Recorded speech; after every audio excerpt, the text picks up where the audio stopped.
মোৰ কথাখিনিৰ মাজত ৰখাই নিদিলে ভাল পাম, অলপ সময় লাগিব। হিষ্টৰিকেল এভিডেন্স আছে। মূল কথাটো হ'ল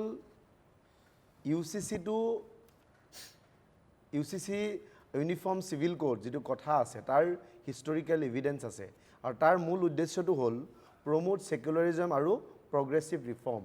কিন্তু এইটো প্ৰগ্ৰেছিভ হৈছে নে ৰিগ্ৰেছিভ হৈছে, পলিটিক্স বেছি হৈছে নে পলিচি কম হৈছে, সেই কথাখিনিত সন্দেহ আছে। আৰু এই ডিবেটটো অতি পুৰণি এটা ডিবেট। আম্বেদকাৰে কনষ্টিটুৱেণ্ট এছেম্বলি 1948ত তেওঁ কৈছিলে, It is perfectly possible that the future parliament may make a provision by way of making a beginning that the code shall apply only those who make a declaration that they are prepared to bound by it, so that in the initial state the application of the code may be purely voluntary.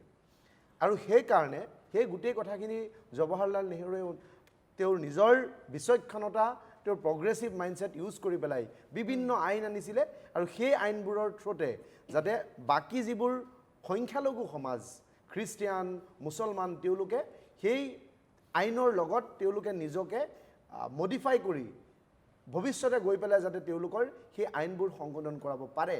আৰু সেই কথাখিনিৰ কাৰণে আমাৰ যিটো directive principle of state policy যিটো আছে সেই কথাটো ৰখা হৈছিলে। আৰু তাতো কোৱা হৈছিলে The state can be endeavored to achieve a common code through citizen rather than enforce it.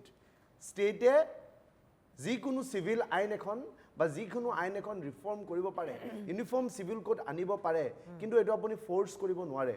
আপুনি ষ্টেক হোল্ডাৰৰ লগত কথা পাতিব লাগিব, আপুনি সিটিজেনৰ লগত কথা পাতিব লাগিব। তেওঁলোকে কাৰ লগত পাতিছে, আইনখন কাৰ কাৰণে আনিছে। Already you have executed the triple talaq, already you have executed Balya Vivah Act, already you have executed the polygamy, সকলো আছে। তাৰপিছত আপুনি এটা বৃহত্তৰ সমাজক যিটো মেইন এজেণ্ডা সেই এজেণ্ডাৰ পৰা মই সেই কথাটো কৈ আছোঁ। ট্ৰিপল তালাকৰ আপোনাৰ ইউচিচিৰ মেইন এজেণ্ডা কি, equality, justice and gender neutrality. Apuni, when you talk about equality, you are talking about equality, but you are excluding a major section of the society. That section is nothing but tribals. Apuni tribal hokolok আঁতৰাই পেলাই এতিয়া আমি 6 জনগোষ্ঠীৰ জনজাতিকৰণৰ কথা কওঁ। কালি যদি তেওঁলোকৰ জনজাতিকৰণ পায়, তাৰ মানে আজি তেওঁলোকে কোনোবা যি 6টা জনগোষ্ঠী আছে তেওঁলোকে যদি লিভিং টুগেদাৰ কৰিব লাগে, তেতিয়াহ'লে তেওঁলোকে আজি মান্যতা বৈধতা ৰেজিষ্ট্ৰেশ্যন লাগিব। কিন্তু কালি যদি 6 জনগোষ্ঠীৰ জনজাতিকৰণ পাই যায় তেওঁলোকৰ কাৰণে একো নালাগে। গতিকে এটা বৃহৎ কাম খেলে। আৰু এটা কথা মই আপোনাক কওঁ, DY Chandrachud, please let me finish.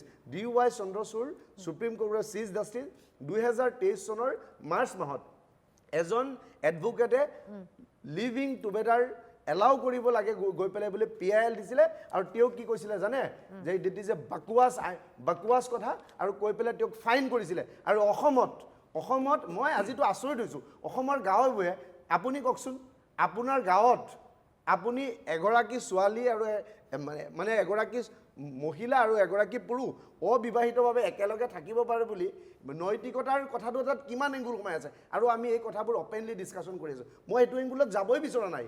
এই কথাটো ইমানেই অপেন মাৰ্কেট কৰি দিয়া হৈছে আজিৰ দিনত, ইমানেই অপেন মাৰ্কেট, যিটো কথা DY চন্দ্ৰচূড়ে অপেনলি কৈছিলে যে বাকৱাছ কথা, তেওঁক ফাইন কৰিছিলে 2020। আৰু সেই নিয়মটো গৈ পেলাই অসমত আমি নিয়ম কৰিব গৈ আছোঁ।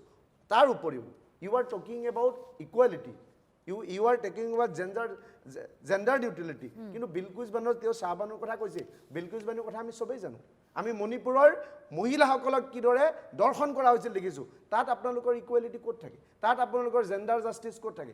And regarding inheritance and regarding the Muslim laws, মই কৈছোঁ বাকী লবোৰতকৈ যিটো সম্পত্তিৰ অধিকাৰৰ কথা সেইটো মুছলিম সমাজত বেছি প্ৰগ্ৰেছিভ হয়। এইকাৰণে প্ৰগ্ৰেছিভ হয় 2:1 ফাদাৰৰ ফালৰ পৰা পাব, নিজৰ সন্তানৰ ফালৰ পৰা পায়, নিজৰ স্বামীৰ ফালৰ পৰা পায়। আপুনি যদি কাউণ্ট কৰে 75তকৈ বেছি, এজন ল'ৰাই যদি 25% পায়, এগৰাকী ছোৱালীয়ে 75%তকৈ বেছি পায়। য়েছ, এইটো সকলো সমাজতে থাকে। ছোৱালীক কেতিয়াবা এখন আইনৰ দুখাই দি পেলাই বঞ্চিত কৰিব বিচৰা হয়, আৰু সেই কথাটো আমি কেতিয়াও মানি নলওঁ। কিন্তু তেওঁলোকে যিটো UCC আনিব বিচাৰি আছে গোটেই ভাৰতবৰ্ষত 11 কোটি ট্ৰাইবেল সেই ট্ৰাইবেলখিনিক আপুনি এক্সক্লুড কৰি পেলাই যিটো UCC কল্পনা কৰি আছে সেই কল্পনাটো আম্বেদকাৰে কৰা নাছিলে সেই কল্পনাটো সেই সময়ত আইন প্ৰণয়ন কৰা সকলে ফাউণ্ডাৰ অফ দি কনষ্টিটিউশ্যন মানে আপোনালোকৰ মতে জনজাতীয় লোকসকলকো ইয়াৰ আওতালৈ আনিব লাগে জনজাতীয় লোকসকলৰ তেওঁলোকৰ ডেভেলপমেণ্ট নালাগে নেকি তেওঁলোকৰ প্ৰগ্ৰেছিভ ছ'চাইটি এটাৰ পাৰ্ট হ'ব নালাগে নেকি জনজাতীয় লোকসকলৰ তেওঁলোকৰ ধৰ্মকান্ত গগৈ তাৰ উত্তৰটো সংবিধানৰ দুটা বেলেগ বেলেগ ৰ'ব